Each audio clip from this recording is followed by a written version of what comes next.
Hello everyone, I'm Hongyue. This mind map is about the human factors in construction area.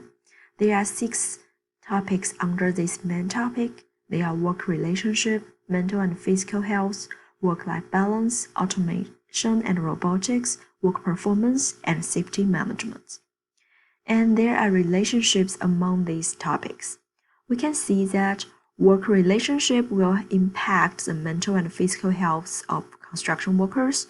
Also, work-life balance is a key factor impact their health. Then, the improvement of technologies about automation and robotics can contribute to better work performance. Also, the better safety management will improve the work performance. Then let's talk about each of these topics. First is about automation and robotics. I embedded a video here about the technologies. It shows the construction robots that can be used in construction areas. Then let's take a look at the work performance. It is about the productivity and performance of workers. I added a task here about the literature review about work performance of working from home. The deadline is June 30 and the priority is first, and it is completed 20% now. Then let's take a look at the safety management.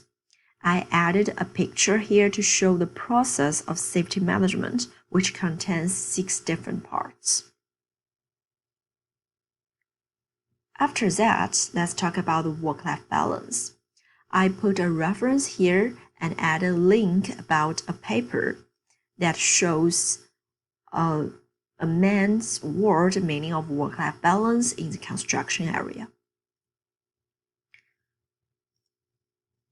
Then is about the mental and physical health. I also added a reference paper here, and click this button, you can go to the paper about the psychological work environment. The final one is the work relationship. I added a note here. After click this button, we can see the note here. Work relationship is in the construction project means the relationship within the project, within the company, and with external stakeholders. All these relationships are relating to human factors in construction area. That's all about this presentation. Thank you.